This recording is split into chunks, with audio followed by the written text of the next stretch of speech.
त्यो आज जेठ 19 गते, अर्थात् जेठ 19 गते आजभन्दा 19 वर्ष पहिला 2058 साल जेठ 19 गतेका दिन राजा वीरेन्द्र र रानी ऐश्वर्या लगायतको राजपरिवारका 9 जना सदस्यहरूको जुन विभत्स हत्या भएको थियो,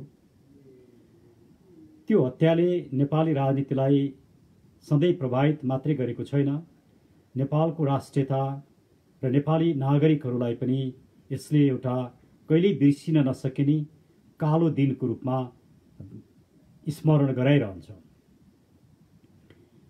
वास्तवमा त्यो घटना कसले घटायो, किन त्यो घटना घट्यो, राजासहित राजपरिवारका सदस्यहरूको हत्या गरिँदाखेरि पनि सुरक्षा हुन नसक्दो रहेछ, किन सुरक्षा निकायले सुरक्षा दिन सकेन र त्यसबेला नेपाली नागरिकहरूले निर्वाचित गरेको लोकतान्त्रिक सरकार गिरिजाप्रसाद कोइरालाको सरकार थियो र यस्तो लोकतान्त्रिक सरकारले आफ्ना राजा रानी समेतलाई किन बचाउन सकेन, किन त्यत्रो विभत्स घटना घटिसके पछाडि पनि कुनै पनि लोकतान्त्रिक सरकारले त्यसको जिम्मेवारी, नैतिक जिम्मेवारी समेत पनि लिन सकेन जस्ता विषयहरूमा म छोटकरीमा आफ्ना कुरा राख्नेछु र त्यस पछाडि म एमसीसीमा प्रवेश गर्नेछु। सबभन्दा पहिला त यो यस्तो एउटा नेपाली समाजमा केही घटनाहरू, यस्ता घटनाहरू छन् जुन घटनाहरूको सत्य तथ्य कहिल्यै बाहिर आउन सकेन। त्यसमध्ये नेपाली समाजले जन्माएका एउटा राजनेता मदन भण्डारी र उनका सहयोद्धा जीवराज आश्रितको जुन दासढुङ्गा दुर्घटना भयो, त्यसको पनि वास्तविकता बाहिर आउन सकेन भने राजा वीरेन्द्र र उनको सिंह परिवारको वंशनाश हुँदाखेरि पनि त्यो विषय पनि त्यसको सत्य तथ्य बाहिर आउन सकेन। त्यसरी यी दुईटा घटना नेपाली राजनीति र नेपाली समाज र हामी नागरिकहरूको लागि सधैँ पेचिदो र प्रश्नवाचक घटनाका रूपमा रहेका छन्। धेरै अनुमानहरू भए, धेरै आरोप र प्रत्यारोपका घटनाहरू घटे, तर पछिल्ला दिनमा जब लिपुलेक, लिम्पियाधुरा र कालापानीको प्रकरण चल्यो, यो प्रकरण बाहिर आइसके पछाडि भारतीय मिडियामा र खास गरिकन भारतका उच्च तहमा रहेर काम गरेका सरकारी अधिकारीहरू, रहका व्यक्तिहरू र भारतीय सेनाका उच्च व्यक्तिहरू, रिटायर व्यक्तिहरूले यो विषयलाई बाहिर ल्याएका छन् र उनीहरूका अनुसार नेपालमा हिन्दू धर्म समाप्त पार्ने, राजतन्त्र समाप्त पार्ने काम चाहिँ इन्डियन सरकार, खास गरिकन रहको योजनामा इन्डियाद्वारा समर्थित र रहलाई सिआइएको समर्थनमा गरिएको भन्ने कुराहरू आज छरपष्ट भएका छन्। यसबाट के बुझ्न सकिन्छ भने यो घटना सधैँ लुक्न सक्दो रहेछ। केही समय अगाडि, केही वर्ष अगाडि न्युयोर्क टाइम्समा पनि यो विषयमा लेखियो र त्यसमा पनि भनियो यो सिआइए र रहले मिलेर गरिएको एउटा घटना थियो भनेर त्यहाँ पनि उल्लेख गरिएको पाइन्छ। तर त्यो मात्रै पर्याप्त थिएन, हामी विश्वास गर्न सकिरहेका थिएनौँ। तर पछिल्ला दिनमा जसरी भारतीय मिडियामा र उच्च तहका सैनिक अधिकारीहरूले नै, भूतपूर्व सैनिक अधिकारीहरूले यो विषयमा बोल्न थाले, त्यसले हामीलाई अब एउटा नयाँ किसिमको अनुभव हुन सुरु गरेको छ। त्यो अनुभव हो नेपालमा राज संस्था हिन्दू धर्म फाल्नका लागि भारत, खास गरिकन र सिआइएले काम गरेका रहेछन् भन्ने कुराको हामी लगभग पुष्टि हुने आधारहरू नजिकबाट भेट्न सक्दछौँ, हामी अनुमान गर्न सक्दछौँ, विश्वसनीय अनुमान गर्न सक्दछौँ। प्रश्न उठ्छ किन यसो गरियो? यसको पछाडिका तर्कहरू नेपाली समाजमा आइराखेका नै छन्। त्यसमध्येको एउटा तर्क मलाई के लाग्छ भने पृथ्वीनारायण शाहको पालादेखि नै पृथ्वीनारायण शाह पश्चिमाहरूप्रति, अङ्ग्रेजहरूप्रति कठोर रहे र अङ्ग्रेजहरूले पटक पटक नेपालसँग युद्ध गरेर पराजय भए र त्यो पराजयको कारणले सधैँ अङ्ग्रेजहरूले र पश्चिमाहरूले नेपालमा आफ्नो हैकम जमाउने, नेपालमा क्रिस्चियनिटी फैलाउने र नेपाललाई सेन्टर बनाएर चाइनामाथि पनि एक किसिमले आफ्नो हस्तक्षेप या आफ्नो प्रभाव जमाउने जुन उनीहरूको उद्देश्य थियो, त्यो उद्देश्यको लागि पृथ्वीनारायण शाह एउटा ठुलो तगारो बनेका थिए। र त्यही समयदेखि पृथ्वीनारायण शाहले नै केही अङ्ग्रेजहरूलाई देश निकाला पनि गरेका थिए। र त्यही समयदेखि नेपाल र नेपालको स्वाभिमान र यसको जुन सभ्यता छ, त्यो सभ्यताप्रति अङ्ग्रेजहरूको कुदृष्टि रहेको कुरामा दुविधा नै छैन। तर नेपालको सबैभन्दा ठुलो स्ट्रेन्थ कहाँनिर थियो भने विभिन्न जात जाति सम्प्रदाय धर्मका व्यक्तिहरू हुँदाहुँदै पनि, यति ठुलो विविधता हुँदाहुँदै पनि नेपालीहरू हार्मोनियस रूपमा बसेका थिए। सदियौँदेखि एकअर्काप्रति धार्मिक सामाजिक सांस्कृतिक सहिष्णुता थियो। यो सहिष्णुता जबसम्म नेपालमा रहन्छ तबसम्म नेपाललाई एउटा आफ्नो कब्जामा राखेर आफ्नो रणनीतिक स्वार्थ पूर्ति गर्ने भूमि बनाउन सकिँदैन भन्ने कुरामा पश्चिमाहरू पुगे। उनीहरूको यो कन्क्लुजनका कारणले गर्दाखेरि पश्चिमाहरूले एउटा यस्तो रणनीति बनाए जहाँ हिन्दू धर्म पनि समाप्त पार्नु पर्दछ र राज संस्था पनि समाप्त पार्नु पर्दछ। हो, राजतन्त्रले नेपाली समाजमा धेरै ठुल्ठुला गल्तीहरू गर्यो। त्यसमध्येको सबैभन्दा ठुलो गल्ती हो लोकतन्त्रमाथि प्रहार गर्ने काम गर्यो, जसको लागि हामीले राजतन्त्रलाई दण्डित गरिसकेका छौँ। राजतन्त्रलाई हामीले हटाइ नै सकेका छौँ। तर हाम्रो सबभन्दा ठुलो कमजोरी कहाँनिर रह्यो भने राजनीतिक दलले गल्ती गरे भन्दैमा राजनीतिक दललाई समाप्त पार्न सकिँदैन थियो।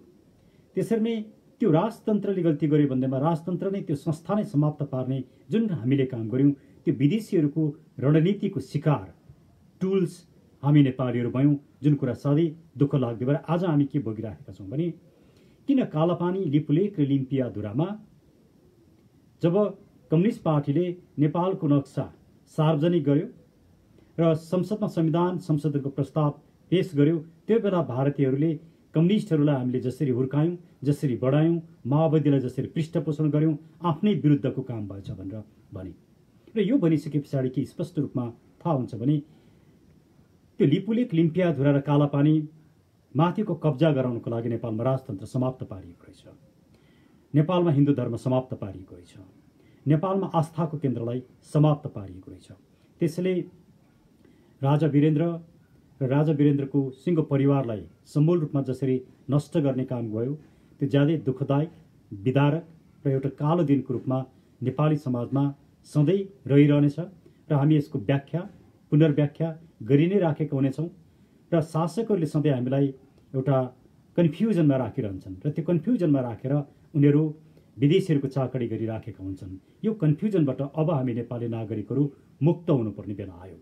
यो बेला भनेको, अबको बेला भनेको हामीले राष्ट्रियतालाई संरक्षण गर्नका लागि, यो राष्ट्र बचाउनका लागि हामीले दुईटा कुरा अब नितान्त जरुरी छन्। एउटा, लोकतन्त्रको विकल्प खोज्न सकिँदैन।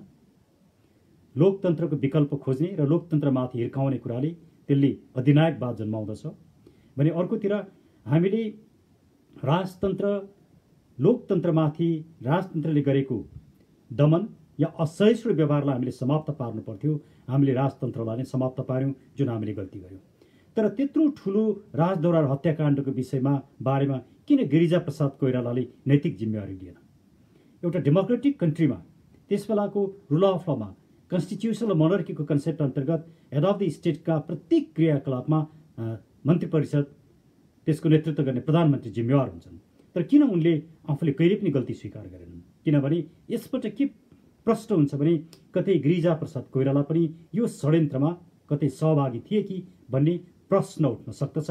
यो इतिहासको खोजीको विषय हुन्छ। नत्र भने गिरिजाप्रसाद कोइरालाले तत्कालै नैतिक रूपमा राजीनामा दिनुपर्दथ्यो र त्यसको लागि आफू असफल भएको, आफूले त्यो संस्था बचाउन नसकेको कुरामा माफी माग्नु पर्दथ्यो। तर उनले कहिले पनि यो काम गरेनन्। यसबाट के देखिन्छ भने सधैँ राजनीति र सत्तालाई आफ्नो स्वार्थपूर्ति गर्ने साधन बनाउने अहिलेका राजनीतिक दल र यिनका नेताहरूबाट अब यो मुलुक बच्न सक्दैन। मैले ब्याकग्राउन्डमा यति कुरा भने, मैले झन्डै 8 मिनट जति मैले टाइम लिइसकेँ। अब म विषयवस्तुभित्र प्रवेश गर्छु र आज म अरू विषयभन्दा पनि म एमसिसीमा नै म फोकस हुन्छु। किन हामीले एमसिसीको प्रतिरोध गरिराखेका छौँ, प्रतिकार गरिराखेका छौँ? के साँच्चै हामी एमसिसी चाहँदैनौँ? के हामी साँच्चै अमेरिका विरोधी हौँ? के हामी एमसिसी विरोधी हौँ? यो प्रश्नहरू उठेको छ। एमसीसीको बारेमा अहिले मुलुकमा 3टा धारणा छन्। एउटा धारणा एमसीसी पास गरिसके पछाडि, एमसीसी लागू गरे पछाडि अमेरिकन सैनिकहरू नेपालमा आउनेछन्, अमेरिकी सेनाको बुट नेपालमा बजारिनेछ र नेपाललाई अमेरिकाले सैनिकीकरण गर्नेछ भन्ने एउटा धारणा छ। मलाई यो धारणा अतिवादी धारणा लाग्दछ। यो कुनै तथ्य र सत्यमा आधारित छैन र एमसीसी पारित हुन साथ या एमसीसी लागू गर्न साथ अमेरिकी सेना आउँछन् भन्ने कुरा गलत हो। किन गलत हो भने यो एमसीसी 2004बाट जसरी सुरु भयो, वास्तवमा 2002बाट यसलाई सुरु गर्यो, तर एमसीसी कर्पोरेसन 2004मा इस्टाब्लिस भयो र यसको जुन वार्षिक बजेट छ धेरै ठुलो छैन, $5 बिलियन मात्रै छ र अहिले लगभग 41वटा देशमा एमसीसी छ र ती 41वटा देशमध्ये कहीँ पनि एमसीसीको नामबाट अमेरिकी सेना गएको छैन। हो, एमसीसीका परिणामहरू सबैतिर सन्तोषजनक छैनन्, त्यो आफ्नो ठाउँमा छ, तर एमसीसीलाई अमेरिकी सेना नेपालमा भित्रिने माध्यमको रूपमा बुझ्ने र त्यही किसिमका विचारहरू प्रवाह गर्ने जुन काम भइराखेको छ त्यो गलत छ। त्यसले अतिवादतिर धकेल्दछ र त्यसले समस्याको समाधान गर्दैन। पहिलो दृष्टिकोण यस्तो छ। दोस्रो दृष्टिकोण कस्तो छ भने एमसीसी नेपालको हितमा छ, एमसीसीको विरोध गर्न हुँदैन। एमसीसी एउटा ठुलो सहयोग हो, त्यसमाथि पनि यो एउटा अनुदान हो, यो ऋण होइन। अमेरिकाले हामीलाई अनुदानको रूपमा दिएको $500 मिलियन अर्थात् 54-55 अरब नेपाली रुपियाँ बराबरको सहयोग हो।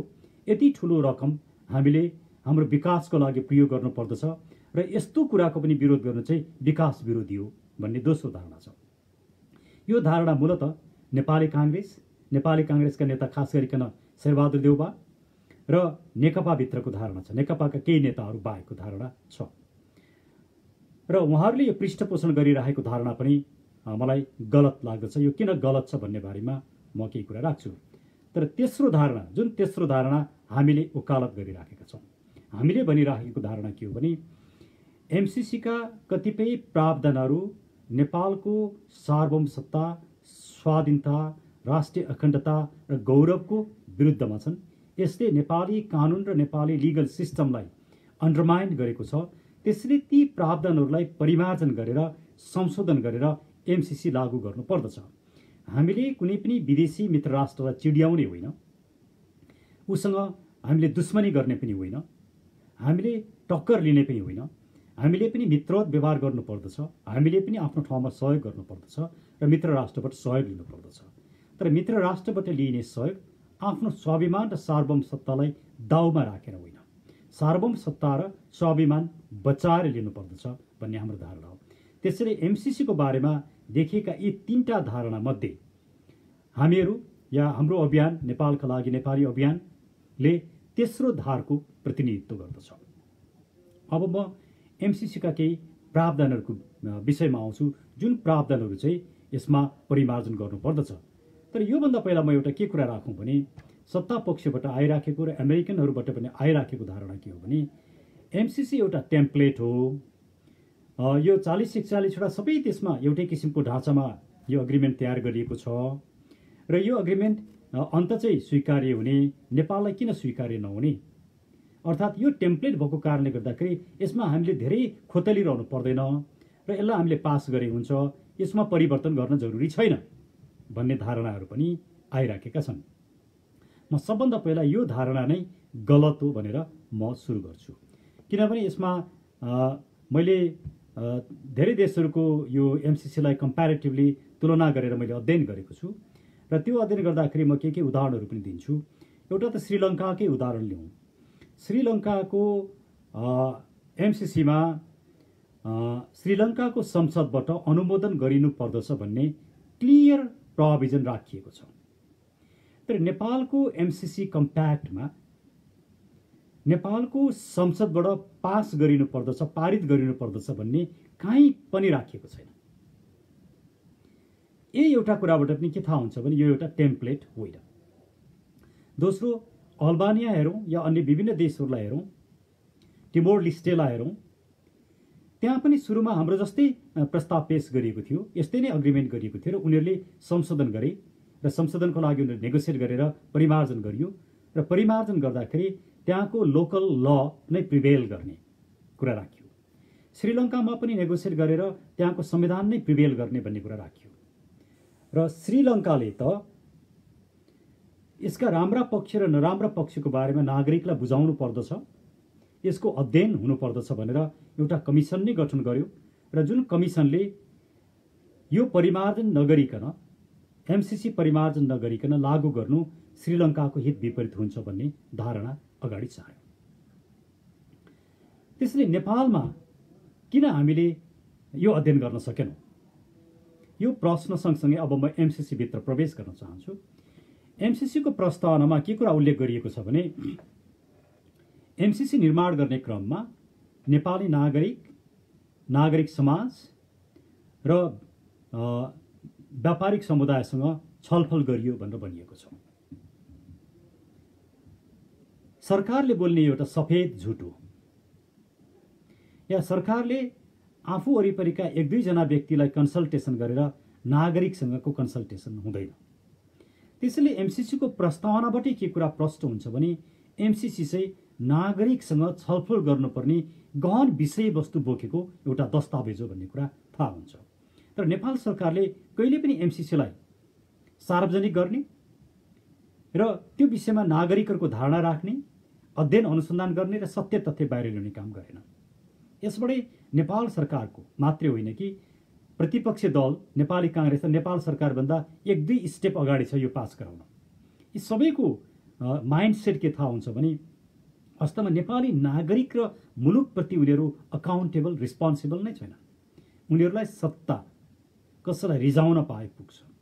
यो किसिमको राजनीतिक मनोवृत्ति आज मुलुकको ठुलो समस्या बनेको छ। अब त्यस पछाडि एमसीसीमा लेखिएका केही प्रावधानहरूलाई हेर्ने हो भनेदेखि सबभन्दा पहिला एमसीसी एक्ट, अमेरिकाले एमसीसी एक्ट बनाएको छ।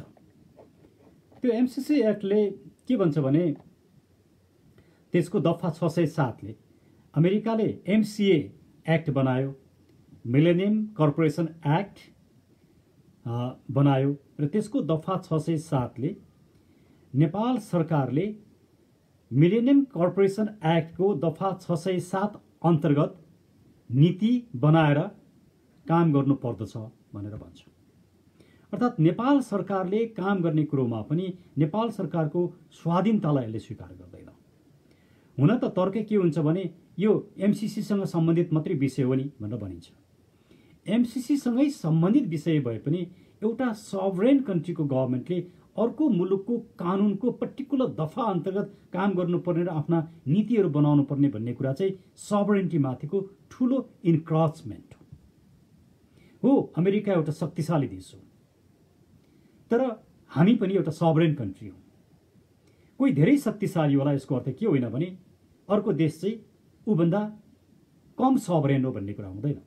सभरेन्टी इक्वल हुन्छ र इन्टरनेसनल लमा प्रत्येक राष्ट्र इक्वल राष्ट्र हो in terms of dignity, in terms of sovereignty, in terms of territorial integrity. त्यसैले यो कुराहरूमा अमेरिका ठुलो र शक्तिशाली राष्ट्र हो भन्दैमा अरू साना राष्ट्रहरूको सार्वभौम सत्तालाई चुनौती गर्न सकिँदैन। त्यति मात्रै होइन कि एमसीसी कम्प्याक्टले के भन्छ भने यदि नेपाली कानुन र एमसीसी कम्प्याक्टको बीचमा बाजिएको खण्डमा एमसीसी कम्प्याक्ट चाहिँ प्रिभेल गर्छ, लागू हुन्छ भनेर भन्छ। अब यो भन्नुको अर्थ के हो भने नेपालको संविधान भन्दा पनि एमसीसी महत्त्वपूर्ण, नेपालको क्रिमिनल ल भन्दा पनि एमसीसी महत्त्वपूर्ण। त्यसको अर्थ हो कि भोलि एमसीसीसँग रिलेटेड सम्बन्धित व्यक्तिहरूले कुनै अपराध गरे भने पनि नेपाली कानुन लागू हुँदैन। यसले के देखाउँछ भने नेपालको सार्वभौम सत्तालाई अन्डरमाइन गरिएको छ। अब तपाईहरुको प्रश्न होला, अनि सुरेनजी तपाईहरुले मात्रै जान्नु भएको छ, बुझ्नु भएको छ, सरकारको तर्फबाट नेगोसिएट गर्ने त्यत्र व्यक्तिहरू थिए, त्यत्र ठुलो टिम थियो, उहाँहरूले नेगोसिएट गर्नुभयो नि त, उहाँहरूले किन यो कुरा जान्नु भएन, बुझ्नु भएन त? उहाँहरूले बुझेरै गर्नुभयो होला नि। निश्चित रूपमा यो प्रश्न सान्दर्भिक प्रश्न हो। हामीले भनेकै कुरा के हो भने नेगोसिएटिङ टिमले नेगोसिएसन नै गर्न सकेन। यदि उनीहरूले यस्ता प्रावधानहरूलाई हेरेको भए, बुझेको भए, पढिदिएको मात्रै भए पनि यो कुरा बुझ्न सकिन्छ। यो विषय परिवर्तन गरौँ भनेर एमसीसी निर्माणकै दौरानमा, किन एमसीसी एकै दिनमा निर्माण भएको वर्षौँ लागेको छ, त्यो दौरानमा अमेरिकासँग नेगोसिएट गरेको भए निश्चित रूपमा यो परिवर्तन हुन्थ्यो। त्यसैले यसमा अमेरिकाको आफ्नो स्वार्थ त निश्चित रूपमा छ, तर त्योभन्दा ठुलो गल्ती कमी कमजोरी चाहिँ हाम्रो आफ्नो सत्ता, सरकार र नेगोसिएटिङ टिमको छ। त्यति मात्रै कहाँ छ र, नेपाली अदालतको जुरिस्डिक्सन नै लागू हुँदैन। भोलि मान्नुहोस् एमसीसीसँग सम्बन्धित कुनै व्यक्तिले कुनै फौजदारी अपराध गरे, ज्यान मारे, रेप गरे अथवा कुनै अपराध गरे भने त्यो विषयमा नेपाली अदालतमा मुद्दा चल्दैन। भनेपछि एमसीसी जहाँ जहाँ छ, एमसीसी जहाँ जहाँ लागू हुन्छ, एमसीसीसँग सम्बन्धित कुरो चाहिँ it looks like a different island.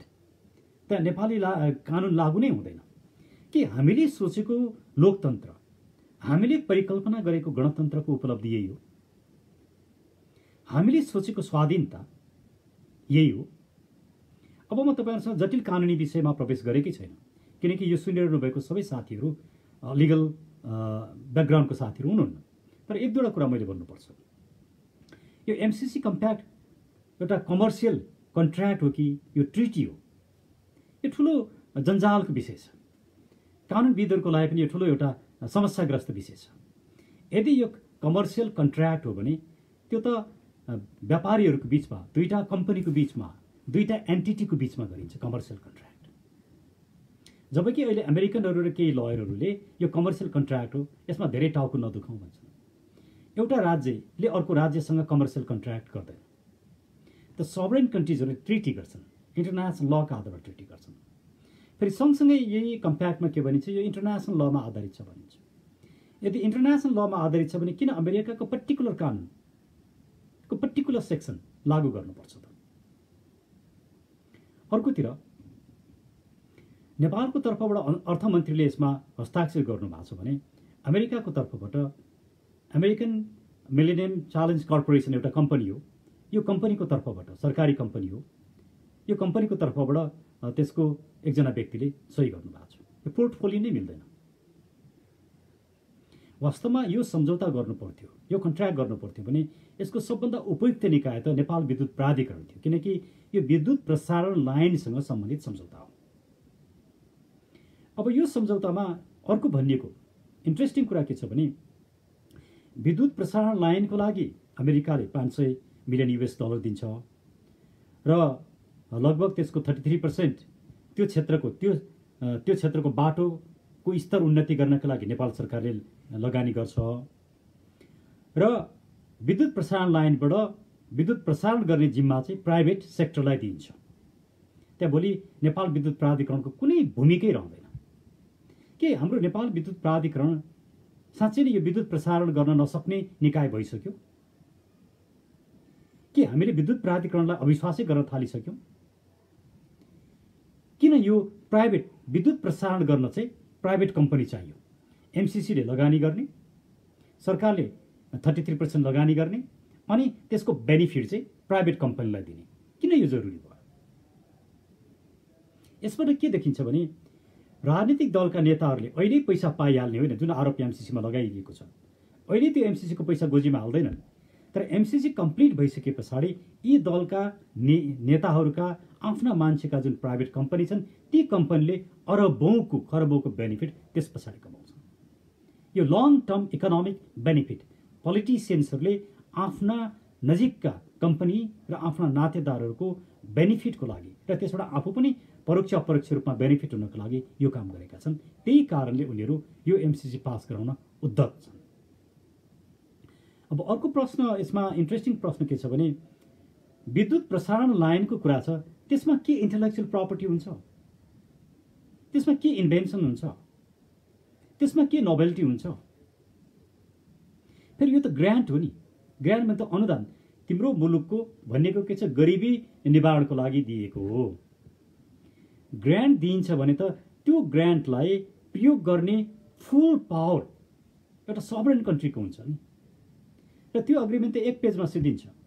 यो विद्युत प्रसारण लाइनको लागि यति $1 मिलियन अमेरिकाले दिएको छ र त्यही उद्देश्यको लागि यो रकम नेपाल सरकारले प्रयोग गरिरहेछ, सिद्धियो। त्योभन्दा बेसी यसमा लेखिरहनु पर्ने 80 पेजको कम्प्याक्ट बनाउनु पर्ने जरुरी छ, जहाँ धेरै अनावश्यक कुराहरू राखिएका छन्।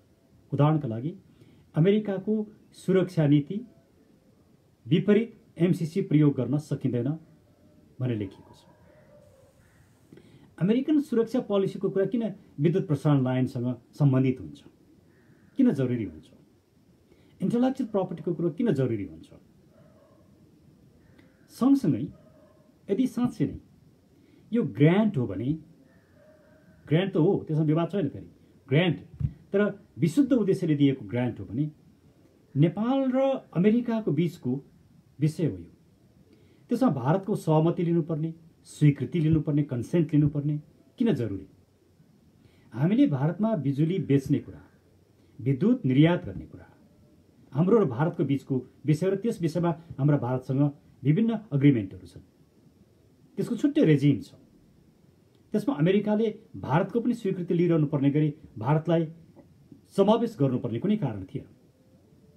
त्यसबाट के देखिन्छ भने धेरै वर्ष पहिला अमेरिकाले बोलेको थियो नेपालको सुरक्षाको विषयमा र नेपालको विषयमा हामी नेपाललाई भारतीय नजरबाट हेर्छौँ भनेर बोलेको थियो। त्यो कुरा चाहिँ अहिले एमसीसीले उदाङ्ग पार्दछ। यसबाट के देखिन्छ भने एकातिर चाइनाले बीआरआईको कन्सेप्ट लिएर आएको छ भने त्यो बीआरआईको कन्सेप्टलाई काहीँ न काहीँ रोक्नका लागि, अर्थात् यो किन जरुरी छ अमेरिकाको लागि भने अबको 30 वर्ष पछाडि हुने दुनियाँको इकोनोमीमा ठुलो परिवर्तन आउँदैछ। त्यो परिवर्तनमा अमेरिका अहिले विश्वको जुन हेजेमनी, इकोनोमिक हेजेमनी छ त्यो एकदमै तल आउँदैछ, युरोप तल आउँदैछ र एसियाले त्यसको ठाउँ लिँदैछ। अहिले एसियासँग ग्लोबल जीडीपीको 28-29% छ भने त्यो बेला 51% पुग्छ। टेक्नोलोजी एसियामा हुन्छ, मार्केट एसियामा हुन्छ, इन्टेलेक्चुअल्स एसियामा हुन्छन्, ठुल्ठुला इन्स्टिट्युसन एसियामा हुन्छन्। एसिया पावरफुल हुन्छ, त्यो इन्डिया र चाइनाको कारणले हुन्छ। र इन्डिया र चाइनाको बिचमा कनेक्ट गर्न नदिने र यहाँ कुनै न कुनै किसिमले डिस्टर्बेन्सेसहरू क्रिएट गर्ने सोचाइ, अमेरिकन सोचाइ, रणनीतिक चाहिँ यसमा कुनै न कुनै रूपमा लागू हुन्छ। त्यो चाहिँ डरलाग्दो कुरा हो। त्यसैले अहिले सैनिक आउने कुरा होइन कि अहिले हाम्रो सार्वभौम सत्तामाथि जसरी अन्डरमाइन गरिएको छ र जसरी यो इकोनोमिक एउटा टार्गेट राखेर अमेरिका भित्रिने कोसिस गरिराखेको छ, त्यो सबै कुरालाई फेसिलिटेट हाम्रै नेताहरूले गरिराखेका छन्, हाम्रै ब्युरोक्र्याट्सहरूले गरिराखेका छन्। उनीहरूलाई जागिरको कुरा छ, एमसीसी बनाएर डलरमा जागिर खाने कुरा छ। हामीलाई मुलुकको माया छ, हामीलाई यो मुलुकको अस्तित्व र अस्मिताको कुरा छ। त्यसैले हामीले एमसीसीको विरोध के भनेर गरेका हौँ भने जबसम्म एमसीसीका यी गलत प्रावधानहरू परिमार्जन हुँदैनन् तबसम्म एमसीसी लागू गर्न पाइँदैन। No MCC, back off MCC भनेर हामीले भनेका हौँ। हामी अमेरिका विरोधी पनि होइनौँ, हामी एमसीसी विरोधी पनि होइनौँ, तर नेपालको अहितमा जबसम्म यी प्रावधान रहन्छन् तबसम्म हामी एमसीसी स्वीकार गर्दैनौँ। मलाई केही मित्रले प्रश्न गर्नुभएको छ, ल यो सरकारले एमसीसी पास गर्यो भने के गर्ने? म 2-4 मिनट बेसी समय लिन्छु। हो, यो सरकारले पास गर्यो भने हामीले यो सरकारकै विकल्प खोज्नु पर्दछ र नागरिक सरकार स्थापना गरेर त्यो नागरिक सरकारले 30 दिनको अल्टिमेटम दिएर एमसीसी खारेज गर्नुपर्दछ। त्यो काम नागरिक सरकारले गर्नुपर्दछ। यो सत्ता र सरकारले त्यो काम गर्दैन। त्यसैले आज नागरिकले गर्नुपर्ने दबाब दिएर एमसीसी पास नगर्नको लागि दबाब दिने हो। हुन त कन्ट्र्याक्चुअली त 2017 मै कन्ट्र्याक्ट भइसकेको छ। यसलाई एउटा लेजिस्लेटिभ प्रक्रियामा लगेर स्ट्रेन्थन गर्ने काम मात्रै भइराखेको छ। त्यसैले अहिलेको सरकारले यी हामीले बताएका प्रावधानहरूमा परिमार्जन नगरिकन एमसीसी लागू गर्न हुँदैन। त्यो काम गर्नबाट यो सरकार र प्रतिपक्षी सत्ता पक्ष अलिकति पनि संवेदनशील हुँदैन भने हामीले यो सत्ताको विकल्प खोज्नुपर्छ, नागरिक सरकार बनाउनुपर्छ र त्यो नागरिक सरकारले 30 दिनभित्र एमसीसी खारेज गर्न सक्दछ र खारेज गर्नु पर्दछ। एउटा विकल्प त्यो हो। अब अर्को प्रश्न आउँछ, हामीले एमसीसीलाई पारितै गर्छ भनेदेखि किन सडकमा निस्केर विरोध गर्ने त? हो, सडकमा निस्केर विरोध गर्ने अवस्था पनि छैन, लकडाउन छ। हामी आफै पनि संक्रमित हुन चाहँदैनौँ, अरूलाई संक्रमित बनाउन पनि चाहँदैनौँ। तर मुलुकको अस्मिताको विषय जब उठ्छ तब हामीले एउटा दूरी कायम गरेर सडकमा आउनुपर्छ।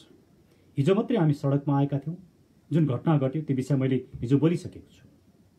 त्यसले गर्दाखेरि हामी यही जेठ 21 गते बुधबार दिनको 1 बजे माइतीघर मण्डलामा राष्ट्रिय झण्डा लिएर आफ्नो दल अभियानका नाम या आफ्ना पसलभन्दा माथि उठेर विशुद्ध नेपाली नागरिक भएर नेपालीको हैसियतले मर्यादित भएर एमसीसीको विरुद्धमा नो एमसीसी भन्ने हिम्मतका साथ सम्पूर्ण नेपाली नागरिकलाई काठमाडौँमा माइतीघर मण्डलामा आइदिन र काठमाडौँ बाहिर पनि आफ्नो ठाउँमा जहाँ जहाँ तपाईँहरू सक्नुहुन्छ राष्ट्रिय झण्डा लिएर उभिदिन 1 बजे नै बुधबार 1 बजे नै मुलुकभरि एमसीसीको विरुद्धमा प्रदर्शन गरिदिनु हुन म अनुरोध गर्दछु। तर प्रदर्शन गर्दाखेरि यो शान्तिपूर्ण हुनुपर्दछ, अहिंसात्मक हुनुपर्दछ। सुरक्षा निकायका व्यक्तिहरूलाई जिस्क्याउने, चिडियाउने, गालीगलौज गर्ने, अपमान गर्ने काम गरिन हुँदैन। आफू मर्यादित बन्नुपर्दछ र हामी मर्यादित बन्दा बन्दै राज्यले दमन गर्दछ भने त्यस पछाडि हामीले त्यसको कसरी प्रतिकार गर्ने, शान्तिपूर्ण रूपमा कस्ता तरिकाहरू अपनाउने, त्यसमा हामी फेरि छलफल गर्ने नै छौँ। तर हामीले हात उठाउने र हतियार उठाउने या हामीले बल प्रयोग गर्ने काम गर्न हुँदैन।